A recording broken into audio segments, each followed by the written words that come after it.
السلام علیکم dear students, Hazara school and college کی طرف سے خوش آمدید۔ جماعت ششم کی اردو کی کتاب کے تیسرے سبق کا آج ہم آغاز کریں گے اور اس سبق کا عنوان ہے الجبرا کا معجد خوارزمی۔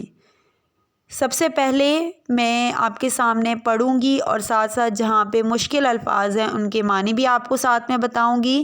آپ لوگوں نے بہت غور سے سننا ہے اور مشکل الفاظ کو نوٹ بھی کرنا ہے۔ دنیا بھر میں سائنسدانوں نے سائنس کے مختلف شعبوں یعنی کیمیا، حیاتیات، طبیعیات اور بصریات کے علاوہ طب و ریاضی میں بھی نمایاں خدمات انجام دی ہیں۔ کیمیا چیزوں کی خاصیت جاننے کا علم، حیاتیات جانداروں کا علم، طبیعیات مادے کا علم، توانائی کا علم اور بصریات کا مطلب ہے آنکھوں یا روشنی کا علم۔ طب کہتے ہیں علاج معالجے کو۔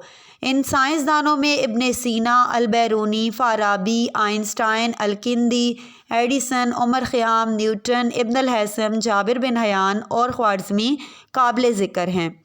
یہ وہ لوگ ہیں جن کی کتابیں دنیا بھر کے تعلیمی اداروں میں پڑھائی جاتی ہیں۔ آج ہم آپ کو ایسے ہی ایک عظیم سائنسدان کا تعارف کراتے ہیں جو ریاضی کی ایک شاخ الجبرا کے معجد ہیں۔ معجد کا مطلب ہے ایجاد کرنے والا۔ محمد بن موسیٰ خوارزمی 780 عیسوی میں ازبکستان کے شہر خیوا خوارزم میں پیدا ہوئے اور خوارزم سے تعلق ہونے کی وجہ سے خوارزمی کے نام سے مشہور ہوئے۔ خوارزمی ایک غریب خاندان کے فرد تھے جنہیں کوئی نہیں جانتا تھا۔ خوارزمی کو بچپن ہی سے مطالعے کا بڑا شوق تھا۔ جو بھی کتاب ہاتھ لگتی اسے پڑھ لیتے۔ انہوں نے غریبی کو اپنے شوق کی راہ میں رکاوٹ نہیں بننے دیا۔ وہ ہر وقت علم اور تحقیق میں مصروف رہتے تھے۔ تحقیق کا مطلب ہے حقیقت جاننا، حقائق جاننا۔ خوارزمی کا مطالعے کا شوق انہیں بغداد لے گیا اور اپنے وقت کے سب سے بڑے ادارے بیت الحکمت کا رکن بنا دیا۔ بیت الحکمت لائبریری ہے بغداد میں جہاں پہ علم اور مطالعے کا تحقیق کا کام کیا جاتا ہے۔ ان دنوں بیت الحکمت کا رکن بننا بڑے اعزاز کی بات سمجھی جاتی تھی اور کوئی معمولی آدمی اس کا رکن بننے کے بارے میں سوچ بھی نہیں سکتا تھا۔ بیت الحکمت کی رکنیت حاصل کرنے کے لیے ایک اعلیٰ درجے کا تحقیقی مضمون لکھنا پڑتا تھا جس کا جائزہ بیت الحکمت کے ماہرین لیا کرتے تھے۔ مضمون پسند آنے کے بعد ماہرین کی ایک جماعت سوال جواب کے ذریعے مضمون نگار کی قابلیت کا اندازہ لگاتی تھی، پھر کہیں جا کر بیت الحکمت کی رکنیت ملتی تھی۔ مضمون نگار، مضمون لکھنے والا۔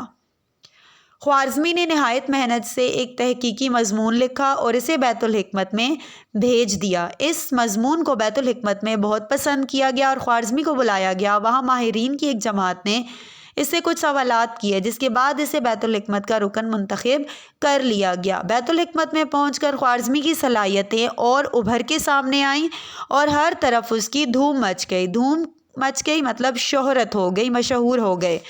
خوارزمی کی شہرت سن کر عباسی خلیفہ مامون الرشید نے اسے اپنے دربار میں بلا لیا۔ یہ خلیفہ اہل علم کی بہت قدر کیا کرتا تھا۔ اہل علم، علم والے۔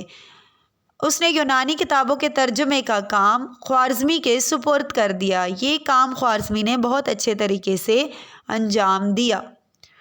مامون الرشید کے کہنے پر خوارزمی نے علم ریاضی میں ایک کتاب لکھی جس کا نام الحساب تھا۔ اس کا موضوع ہندسہ تھا۔ اس کتاب میں ریاضی کے اہم نکات اور نئے اصول اور قواعد بیان کیے گئے تھے۔ خلیفہ کو یہ کتاب بے حد پسند آئی۔ خوارزمی کی دوسری کتاب الجبر المقابلہ ہے۔ یہ بھی مامون الرشید کے کہنے پر لکھی گئی تاکہ لوگوں کو وراثت، تجارت اور تقسیم کے معاملات حل کرنے میں آسانی ہو۔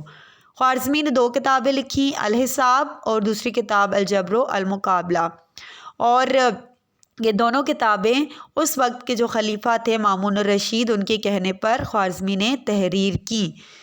وراثت کہتے ہیں آباء و اجداد کی طرف سے ورثے میں ملا ہوا سامان۔ اس کتاب میں جو قواعد بیان کیے گئے تھے وہ بہت آسان اور جلد سمجھ میں آنے والے تھے۔ یہ کتاب الجبرا کے موضوع پر دنیا کی پہلی کتاب ہے، اسی لیے خوارزمی کو الجبرا کا معجد کہا جاتا ہے۔ آج کل اسکولوں اور کالجوں میں جو الجبرا پڑھایا جاتا ہے وہ یہی خوارزمی کا الجبرا ہے۔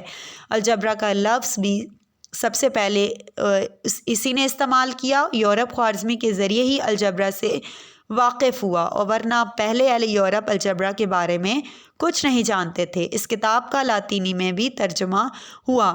لاطینی زبان کا نام ہے، روم کی زبان ہے، روم کے رہنے والوں کی، وہاں سے اس کی بنیاد پڑی۔ جس طرح اردو ہماری زبان ہے، اسی طرح لاطینی بھی ایک زبان ہے۔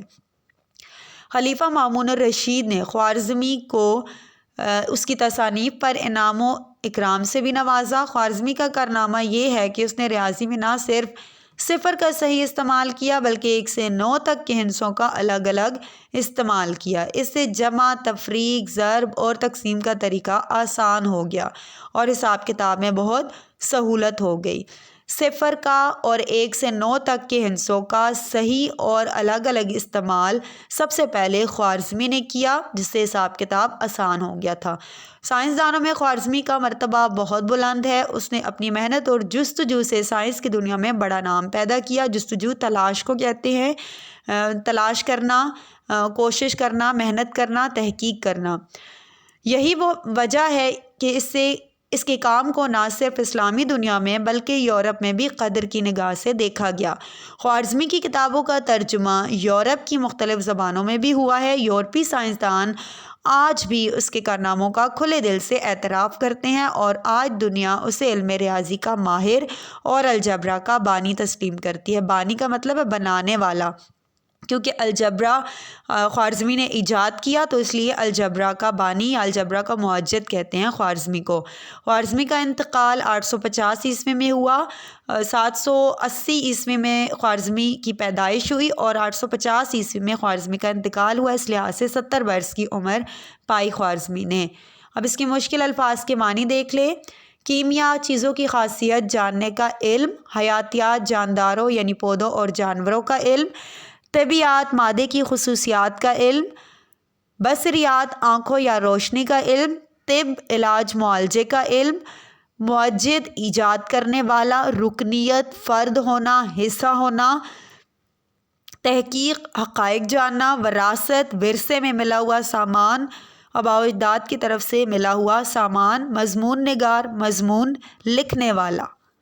اب آپ لوگوں کا کام یہ ہے اسٹوڈنٹس کہ آپ لوگوں نے سبق کو 3-4 مرتبہ بہت اچھے طریقے سے بار بار پڑھنا ہے۔ مشکل الفاظ کو لکھنے کی مشق بھی کرنی ہے، اور یہ جو الفاظ معنی آپ کو میں نے ابھی بتائے ہیں یہ آپ نے اپنی نیٹ کاپیوں پر لکھنے ہیں۔